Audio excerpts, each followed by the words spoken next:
Ryan Reynolds here from Mint Mobile. With the price of just about everything going up during inflation, we thought we'd bring our prices down. So to help us, we brought in a reverse auctioneer, which is apparently a thing. Mint Mobile Unlimited Premium Wireless. How to get 30, 30, bit to get 30, bit to get 20, 20, 20, bit to get 20, 20, bit to get 15, 15, 15, 15, just $15 a month? Sold! Give it a try at mintmobile.com/switch. $45 up front for 3 months plus taxes and fees. Promo rate for new customers for limited time. Unlimited more than 40 gigabytes per month. Slows full terms at mintmobile.com. This is Optimal Work Daily, episode 1361. Turning Toward Bids Creates Better Workplace Relationships by Rosemary Schmidt with Gottman.com. And I am Dan. I'm your host and narrator here on OWD, the show that is all about improving your work life. And I am happy to be here sharing another article that I hope will help you to do just that. So for now, let's get right to it and optimize your life.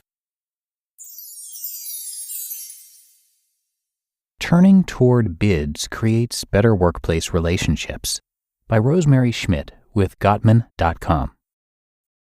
I was reading an article about the challenges of overcommitted organizations, and I had to chuckle a little bit when the authors lamented the challenges of sharing team members with 2 or 3 other projects, given that my staff each typically supports 24 or more projects. Doing more with less has been the rallying cry since the 1980s. We do a lot of work through contractors, resulting in a large number of active projects, all needing varying levels of attention at any given time. It can be a huge challenge to attend to so many projects and tasks, but on the upside, we have a really diverse mix of work, and I think we do a pretty good job most of the time. Or at least I thought we did. When I received some disconcerting feedback regarding staff performance, that they needed to improve their communication and focus on execution, my first reaction was denial. But I also recognized that my staff was not always that attentive to my requests either. What if they were being equally non-responsive to their project managers and customers? Effective teamwork is rooted in strong working relationships. Execution and delivery foster trust, which builds stronger working relationships. But there is something else, also nearly invisible, that holds these precarious relationships together: communication. Marcus Buckingham and Kurt Kaufman, in their book titled First Break All the Rules, present the results of their exhaustive research, using Gallup surveys from thousands of firms to distill what customers actually care about: availability, accuracy, partnership, and advice. But if you're not available, the rest really doesn't matter. This made me think of the Gottman Institute's concept known as turn towards instead of away, which applies to married couples and can also extend to working relationships. One simple attribute was found to correlate with lasting marriages: responding to a spouse's quote-unquote bid for attention. Dr. John Gottman's research found that lasting, happy marriages had bid response rates of 87% on average, while those in marriages that ended in divorce were at 33%. Any response, even a neutral one, was better than no response at all. And while silence is damaging, a negative response is even more damaging. I thought to myself, what if the same applies to our office communications? I decided to share our performance feedback with the group to try and get them thinking about responsiveness. I asked them to grade our group as a whole using simple letter grades on how they thought we had done this past year.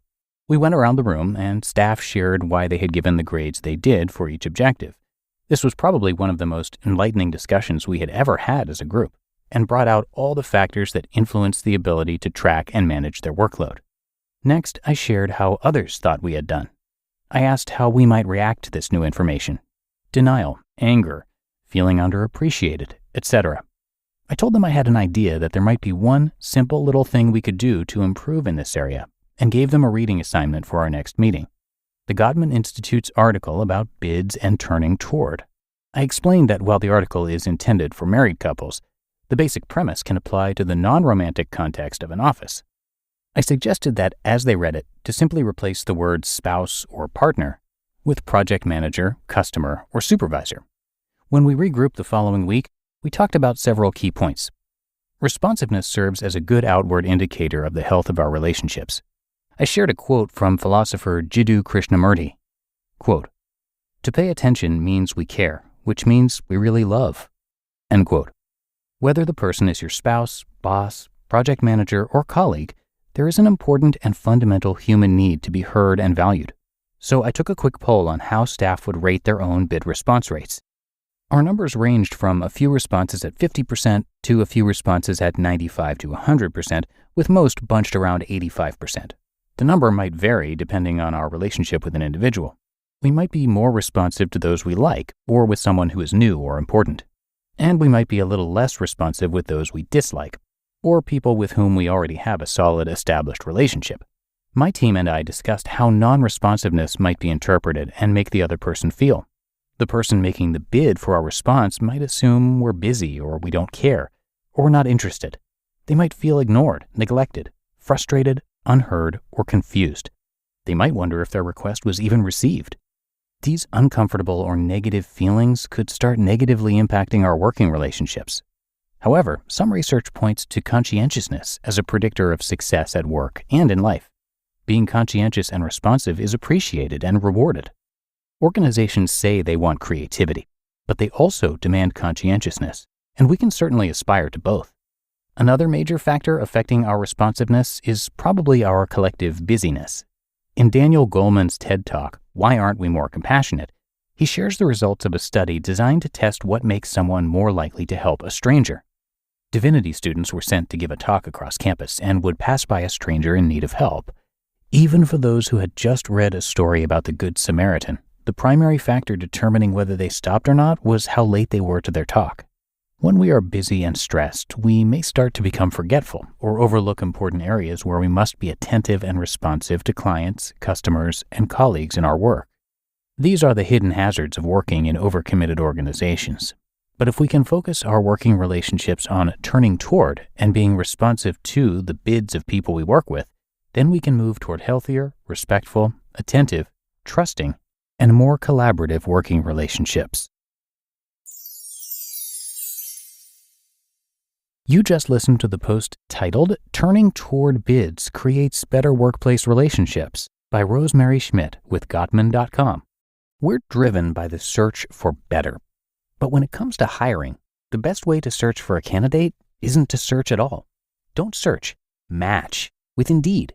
Indeed is your matching and hiring platform with over 350 million global monthly visitors and a matching engine that helps you find quality candidates fast.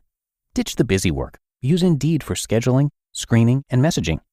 93% of employers agree. Indeed delivers the highest quality matches compared to other job sites. One of the things I love about Indeed is that it filters out those incompatible applicants. So when you're hiring, the process is much faster, and you only have to consider applicants that are already likely to be a great fit. And listeners of this show will get a $75 sponsored job credit to get your jobs more visibility at Indeed.com/startup. So just go to Indeed.com/startup right now and support our show by saying you heard about Indeed on this podcast. Indeed.com/startup. Terms and conditions apply. Need to hire? You need Indeed. And thank you so much to Rosemary and the Gottman Institute for sharing this post today. The Gottman Institute understands that the human family is in crisis and that all individuals are capable of and deserve compassion. It is their mission to reach out to families in order to help create and maintain greater love and health in relationships.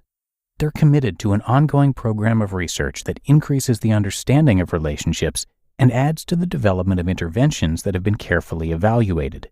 It is their goal to make their services accessible to the broadest reach of people across race, religion, class, culture, orientation, and ethnicity. And you can come by Gottman.com for a lot more. That's Gottman. And thank you again to their entire team for letting us share their work here. And that just about does it for today. I thank you so much for listening all the way through and being a subscriber of our show. So have yourself a great day out there, and I will see you right back here tomorrow, where your optimal life awaits.